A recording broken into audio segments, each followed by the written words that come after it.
and welcome to Inside Jefferson Football, your weekly look at everything inside the Jefferson Jaguar football program. I am Josh Powers. Week 2 of season 2018. Here we'll talk to head coach Tim Carlson about upcoming opponent Chanhassen and a look back at a big win for the Jaguars last week against Orono. In our player segment, we'll be talking to Dylan Kiefer and Tyler Nelson. And in our Where Are They Now segment, it'll be 2002 grad Brian Sikora. But up first, the head coach. We left last week's episode, Coach. You said we're going to be talking about a win next Tuesday, and you guys delivered in dramatic fashion. Great win for you guys over Orono. Yeah, it was a fun game. You know, it was all in all, it's just a good high school football game.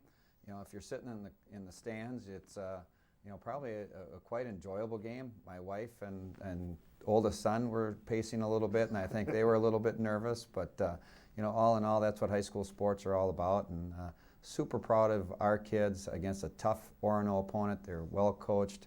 You know, they were picked to win their district.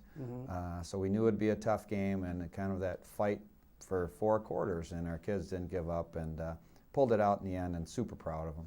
A lot of highlights. We're going to get to them here. I hope we get to all of them because that includes the dramatic finish for you guys. Started out here. Rashawn Cage just had a monster game. We're going to show the first of his 2 long touchdown runs, but some unfortunate news for Rashawn as well. Yeah, here he makes a great jump cut. Our offensive line did a great job all night long. You can see it more from the end zone cameras, but he had some nice holes, but Rashawn had some great jump cuts there. And I think he had over 100 yards in the first half with 2 touchdowns and was just lighting it up, and unfortunately came down on his arm wrong and broke his arm early in that second half. And so my heart just hurts for Rashawn, who's worked so hard and for the season, and I've seen him just grow as a person over the last couple of months, and now we're going to kind of test to see how much he keeps growing as he leads the team in a different way. Well, let's take a look at his second touchdown run. If the first one wasn't impressive enough, this one goes even further. Just great. You see the end of this great speed to run away from everybody. Yeah, there's right there you can see that hole. The hole is great, and then it's they're gone. I mean, no one's going to even come close to catching him, and that's what he gives to our team is that burst of speed. And he's gotten exceptional at reading his holes, and again, the offensive line did a great job, and once he had that, he was gone. It wasn't just the running attack, Coach. You guys are really balancing this game, over 500 yards of offense. The first of 3 Isaiah Watts touchdown passes here, and watch Manny Fernandez at the bottom. You talk about creating separation and leaving a defender in the dust. He does that. And Manny's a really good athlete. He's a good receiver. He's long. He's athletic. We're still working on some of the small discipline things with Manny to make him better, but right there is a nice move to get outside, and again, a nice athletic target, long arms, and you throw Manny the ball, he's going to catch most of them. Yeah, not going to be the last we see in this highlight package of Manny, but a key play at the end of the half, Coach. Sometimes you need these plays to go your way. You get a little bit of luck, but you set it up. Here's a Hail Mary to close out the half. And we practice this Thursday, and they're going to certain spots, and Manny is to tip it. He is to tip it, and I told Quentin Morris, the guy behind, I said, whatever you do not jump for the ball. You wait for Manny to tip it. And sure enough, that's how it worked out. And go vote for that play on the Carry 11 Hot Highlights, because that's one of the choices this week. You guys had a big lead at the half. Yep. Orono ends up reclaiming the lead. We're going to take a look at a very athletic touchdown run by Isaiah Watts, who accounted for 4 touchdowns all-purpose here. And watch this hurdle at the end of the play, Coach. Very impressive. Yeah, coaches don't always like to see your quarterback do that. But there's a few times Isaiah running the ball where he was just not going to be denied. But you're right. At the half, as coaches, we knew Orono's not done. Not over, yeah. Yeah, and they were tough, and we were kind of getting over early in the third quarter, kind of what happened with Rashawn, and we made some mistakes. They made some really nice plays, and next thing we know, it's a tie game, and then down 1, and so hey, but we played 4 quarters. And then let's take a look at the last highlight here. You guys have a long drive, Coach, and comes down to a third down, less than a minute in the game. And tell us what happens. Well, we tried this 2 plays before, and Manny didn't come down with it. We ran another play, and this was third down. We come out of timeout, and our offensive coordinator, we're kind of going over plays, and I just simply asked, does Manny want the ball? And Manny told our receivers coach, I want this again. I try it again. I can take him, and he did. And you want that in players. You want somebody to want the ball. Where they succeed or fail doesn't matter. But it's nice that they want that football, and Manny did a great job. Great throw, too.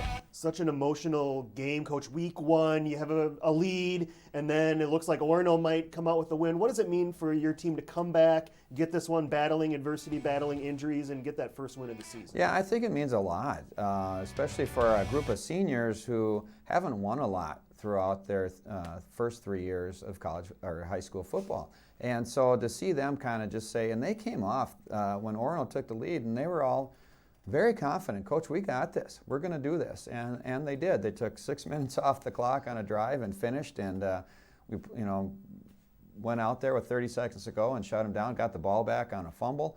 I just can't tell you how super proud I am of these kids. They've come a long way in 4 years. So I'm super proud and really so happy for our seniors. All right, Coach, great win, and 1-0. We'll be back to talk to you about Chanhassen coming up on Friday. All right. All right, up next on Inside Jefferson Football, our player segment. Stick around.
First time on BEC-TV Friday night as they take on the Chanhassen Storm at Bloomington Stadium at 7 o'clock. Time now for the players segment, and 2 of the Jaguar seniors join me, and Dylan Kiefer, Tyler Nelson. Thanks a lot, guys.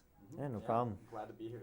Dylan, you're on a lineman, offensive line, defensive line, but Coach tells me you had a very interesting summer. Talk about that. Well, it was interesting because I missed over half of all the football stuff going on this summer because I was in American Samoa visiting my uncle, and yeah, that's pretty much it. What is American Samoa like? How would you describe it for people who have never been there before? It's an island in the Pacific. It's 15 miles long. It's a really small place. There's not really much to do there. Yeah, it's really hot too. So a lot like Minnesota, right? Especially in the winter. Yeah, nope. It's also got this really big hair with all the humidity. There you go. Really big. Tyler, you had a very interesting week 1 because you blocked not only 1 extra point, but 2, and it looked like the Orono team just forgot you were on the field. Were you surprised that both times you were in there so fast? Yeah, so 3 times there, it was when I got left just completely unblocked. And so the first time is the one that I missed and I didn't get because I didn't rush right through because I wasn't expecting no block. So sure. It was kind of nobody there. And so kind of just missed it. But then the next 2, I was like, all right, let's see if it happens again. I just sprinted full speed. How surprised were you at the second block that, hey, I'm this basically wide open again? Or were you struggling not running into the kicker and getting a penalty? I was definitely making sure that I didn't run into the kicker or anything like that because I know we get a penalty and everyone would be pissed if I did that. So I was like, make sure I block it but don't run into anybody. So yeah. How big was it for you guys? You were on the team last year. Of course, Orono defeated you guys. Mm-hmm. This year, you kind of turned the tables on them. On the road, what did it feel like to have that kind of redemption? It felt really good. Definitely last year being Orono the team that gave me my concussion that only let me play 3.5 games of that last season as a junior. So it felt really good to get some redemption against Orono. Dylan, on the line, you guys really stepped up your game, particularly on the offensive line. paving the way for Isaiah and Rashawn and Roosevelt. Talk about you guys gelling as a unit up there. Well, coaches, they did a really good job in the week, like leading up to that, telling us what the linemen were like, what they would do. So we were really prepared, I think, this week more than normal. And like this O-line right now, like we're all just like, kind of a unit. Like we work really well together. So it should be a fun season. First day of classes today. How did it feel to be back at Jefferson? Now that we're back, like it feels like we didn't really leave, to be honest. I mean, That is true. it's whatever. What are you looking forward to, Tyler, in your senior year here? I am looking forward to having JAG Corps all 3 tries, which is a class where a lot of the 4 days of the week, right? We do volunteer, go out and volunteer. So it's basically, it's like a free period, but I don't actually have a lot of work to do, and I just get to go do fun stuff all day. So I'm really looking forward to that. Volunteer work. Yeah. Like it's what you make. Like it can be really fun. Like if you choose the right places to go volunteer and stuff. What are some of the fun places that you are looking forward to going to, Dylan? I'm looking forward to going to Normandale Hills because I went to school there. That's my elementary too. Oh, yeah? Actually? Yeah. Yep. So yeah, that should be fun, reading to those kids and stuff. Mm-hmm. How about you, Tyler? Same as him. I'm looking forward to go to Normandale Hills if I get the chance, and I'm also would really like to go to Feed My Starving Children a lot. I really like doing that, so that's always fun. Is that kind of a culture thing, Dylan, that Coach Carlson wants his teammates to experience, being part of that JAG Corps, helping out the community? It was more so I just heard like from different people how fun it was, and like it was just a good chance to give back to the community. So, and like Coach C's always talking about like how we impact the community, stuff like that. So, yeah. Any plans for after high school at this point? Start with you, Dylan. Oh, I'm not really sure yet. I mean, I know I want to go to college, but I don't know where. I still got to figure that out. You got time. How about you, Tyler? Same here. I don't really know where I'm going to college. I've toured a bunch of places, but just nothing's really been like, wow, I have to go there. But definitely would like to do something with physical therapy or exercise science, so that'd be really fun for me to go and do that. Well, this upcoming segment right here could be a highlight of your senior year. We're going to play our Inside Jefferson Football initials game. So here's how it's going to work, guys. I'm going to give you an initial of a person, place, or thing. It has something to do with the city of Bloomington. Then I'm going to list a series of clues. Anytime you think you know it, it could be after clue 1, could be all the way at the end. Buzz in by saying your name and guess the initials. If you win, then you're this week's winner and have bragging rights over the other guy for the rest of your senior year. All right, are you guys ready? Yes. So our initials this week are HG. HG. Clue number 1, this is not open all year round. Clue number 2, it has a 30,000 square foot learning center. Clue number 3, it is typically used by between 1 and 4 people at a time. Clue number 4, water may be experienced on this at some point. What? HG. HG. Clue number 5, it converted from 18 down to 9 in 2012. And here's our final clue. It's a golf course located on Normandale and 102nd Street. Highland Golf Course. Highland Green. I'll accept it. It's Highland Greens, but Highland Golf Course is correct. Oh, okay. Tyler, you've got it. There were some deceptive clues in there, but you were able to figure it out. You're this week's winner of our initials game. You have bragging rights over Dylan for senior year. Guys, thanks for being on the show. Best of luck on Friday night against Chanhassen. Yep, thank you. All right, up next, the Where Are They Now segment with former Jaguar Brian Sikora on Inside Jefferson Football.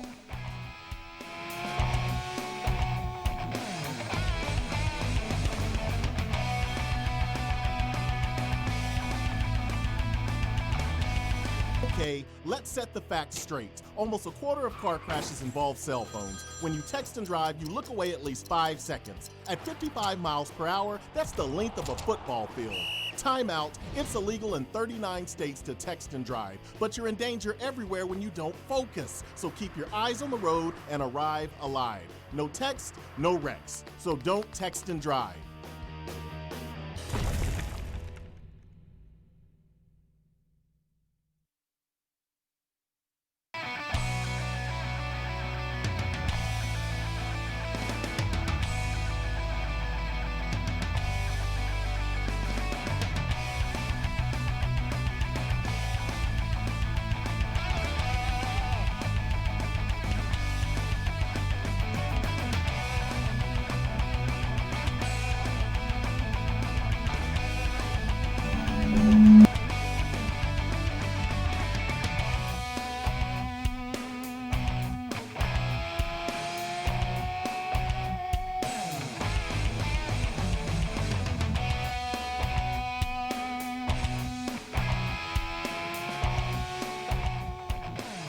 Jefferson Storm on Friday on BEC-TV, 7 o'clock at Bloomington Stadium. Both teams will enter the season at 1-0.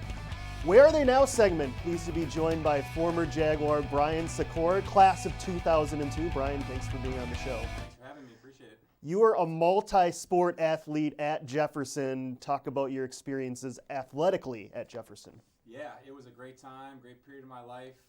Played basketball all 4 years, played football 3 years, primarily just 2 years, my junior and senior year. Just the camaraderie and teamwork and work ethic that we learned growing up, and putting it all together on the sports field was a great memory of mine. We'll get back to some high school in a little bit, Brian, but after high school you went on and still played sports collegiately. Talk about those experiences. I did. I started off on scholarship at the U of M playing football. Great experience, learned a lot of great coaches, a lot of great players around. Quite frankly, realized myself I just missed basketball too much. It was kind of my main passion, my main love, and ended up getting back into the basketball vein. Went out to Arizona for a year, played at a junior college, and then finished up at UMD up in Duluth playing basketball. Was a captain and had a great experience with it. What did you miss about the game of basketball specifically that drew you back? Because you were a part of some great teams in high school as well. I was, just the whole idea. You got to love the sport that you enjoy practicing. And, football practice is always a grind. Out there in the heat with the 2-a-days and beating on your body and all that. Basketball for me was just more of a kind of a finesse game, and could just really enjoyed practicing it as much as I did playing. Yeah, most people would dream of playing one sport in college, and you kind of were ping-ponging around. You have the fortunate athletic ability to play two. I was very blessed, to be able to have my options in terms of collegiate sports. Obviously, people want to go on to the next level in one sport. Luckily, I was able to do it in both and get my education paid for. And again, just a great experience, and the values that it's taught me have been invaluable. Yeah, and speaking of that collegiate degree, you're putting that to good work, or to good use now in the work field. Talk about what you are doing now in your career. I'm selling real estate. I'm working with Coldwell Banker Burnett. We're up at the Minneapolis Lakes office in Uptown. Really great office, great culture, learning a lot, and just the whole idea of helping people with value in their place that they live and reside is, an important decision for people to make, and I'm just blessed and happy to be a part of that and helping people find where they want to be. Well, let's go back to the high school days, because there was a lot of memories. Let's first talk about, before we get to the football, basketball obviously was a big part of your high school experience, and you were on some great teams, including one that played for a state championship in 2002. We sure did, Went to the state tournament every year that we played, but primarily my senior year was kind of the one that had all the newspaper clippings. And beat Eden Prairie in the section championship. That's always good. We sure did. That's always a tough conference foe, and playing them in a section championship to get on to the state tournament's always real important. Made our way, beat Rochester Century in the quarterfinals, beat Minneapolis North in the semis, which no one picked us, gave us a chance to play or beat them, and then the state championship against Hopkins, actually down at XL Energy Center, which is back then, which is where they did the state tournament. They put a basketball court over the rink of ice, and it was a lot of fun to play down there. Unfortunately, we came up a little short against Chris Humphreys and Hopkins and all that, but no, we were a powerhouse in basketball, to say the least. That was my first year covering Jefferson basketball, so that team will always have a place within me too. Let's talk about football too. We've got some highlights from your playing days that you were able to find here. Walk us through some of these clips that we're going to see here from you back in the day. A little bit heavier, I might add. You're looking great now. Thank you, I appreciate pounds, that. But walk us through some of your plays here. Sure. I think we're playing Apple Valley here. Was just either a quarterback run or a running back. Took the ball up and just got in there for a tackle for loss, I believe, and looks like it was a third down play and had to force a punt. You were a two-way player too, both offensively and defensively, correct? I did. Played tight end offense, played D end on defense, and had the ability to go both ways. Let's take a look at the next clip here. What did you like playing better, offense or defense? I was more of an offensive guy. I'd like to have the ball in your hands, gaining big yards, scoring touchdowns is always a lot of fun. So. little bit more exciting than Absolutely. defense. What were some of your more, as we roll these clips here, what were some of your more memorable wins as part of the football team? I remember my senior year, homecoming. We had a pretty lopsided win over Chaska, which was a big win for us. Obviously, homecoming when you have friends and family coming back and watching the games was always a lot of fun to win on that big homecoming stage. So specifically, that homecoming game really sticks out quite a bit in my head. You still touch base with any of the guys from your high school days that you played football or basketball with? Yeah. Sean Wolf was a running back, obviously, with our senior year, and he played quite a bit. His little brother Ryan Wolf was a running back as well, and then Robbie Meek, some basketball guys, John Vaudre, Dave Stadelman, fellow captain, are some of the names that kind of stick out to me. Yeah. All right, any advice for future Jaguars coming through about their high school experiences and what they should take from it? Yeah, absolutely. Just soak it up. I mean, it's such a memorable time in your lives. I know when you're going through it, you can't quite possibly think about what's ahead, but just really kind of seize the moment, live in the moment, and just soak up as much as you can, because it's a great time in your life, and it's a great times with your friends and being able to play on the field. So. Brian, it was great to see you. Glad you're doing well, and best of luck in the future, all right? Appreciate you. Thank you. All right, that's Brian Sikora, class of 2002. Final segment coming up with the head coach on Inside Jefferson Football.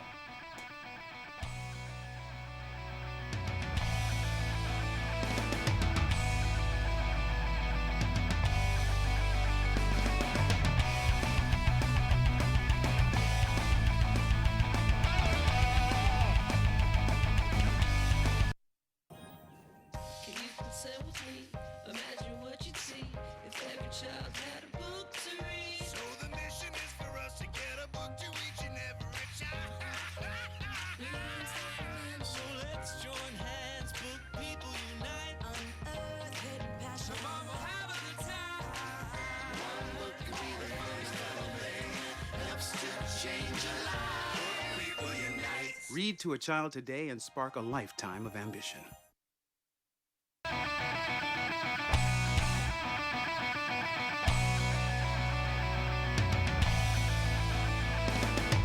Back on Inside Jefferson Football. Final segment with the head coach, the Jaguars, and Chanhassen Storm on Friday night. Both teams enter 1-0. Coach, great to see Brian Sikora. What do you remember from him back in the day? Oh, Brian, Brian is, I've known Brian since middle school, and he and his brother Dave has always had a special place in my heart, and Brian kind of did his own thing, and he was he reminds me of a lot of my youngest son John, kind of the flakiness of him, but when you step on a court or on a football field, and he was nasty, and he was a lot of fun, and I had the proud moment of when Brian signed with the U. He asked me to be at the table with him, and then that's something as a coach you never forget. And I'll always remember that of Brian, and he's a lot of fun. He's a lot of fun. Well, let's transition to Chanhassen, Friday night, Coach. You guys are both 1-0, and all Chanhassen did in week one was go out and beat a 6A opponent in Armstrong, and we always talk about them. They're one of the biggest teams you're going to face, one of the most physical teams every year. Yeah, we were watching film, and it's like these kids just grew up overnight over there in Chan. We thought they lost some, and they didn't. They're big, they're physical, they're going to run their power game on offense. Their quarterback is an outstanding runner, might be the best athlete we play all year. He's just tough, he's quick, he's fast, and smart. So he's very good. Defensively, they play aggressive. They have a nice front, and I think we have one linebacker who was the all-district defensive player last year as a junior. He's a stud, and so they're fully equipped, and they're physical and they're tough. We'll take a look at some of their highlights, Coach. You mentioned their quarterback. We're going to see him here figuring in some of these plays. Chanhassen is a team, they always like to get things going on the ground, and you see it there. They just like to churn out that clock. Yeah, it's kind of straightforward stuff. You know what they're going to do, and I was telling somebody, it may have been John waiting in the room over there, the other room, that it's very Eden Prairie-like. You know what they're going to do. It's just you just try and stop us, and because they're so good at it and they're so strong, it does make it tough. And then you toss in a very good athlete running the offense that makes for a tough Friday night. Gang tackling might be the order here. Yeah. And we look at this second highlight. You're going to watch. It looks like they've got this guy bottled up, and all of a sudden he goes for about 40 yards. You know, it's okay. Where is he? And then all of a sudden, there he goes. You have to keep your face up. We did a lot of tackling stuff today. You have to keep your face up with them. You know, you lose balance or you drop your nose. You know, don't keep your eyes up. He's gone and he's shifting. And Armstrong's a good team. Yeah. They have a lot of very good athletes, so it's not you know, a bad football team he was doing that against. So yeah, we have to be at our best. We have to tackle. I was pretty happy overall in how we tackled Friday night. But we have to see steps to improve that this coming Friday. One more here, Coach. He's not just dangerous on the ground. We're going to see him with a long touchdown throw here. Yeah, they 7 have yards or so. Yeah, they have a couple. They have a tight end that they move out to the wide receiver part. Good-sized kid, a sophomore, and then they also have just a tall wide receiver, who I believe is on the bottom of the screen here. Yep, he's going to want to be the one that catches it. Yep, here. and he just goes up and makes a heck of a catch, kind of around the corner right there. So, yeah, they have some weapons, and we have to be better than we were a week ago. We can't turn the ball over as much as we did a week ago. We need to create some more turnovers.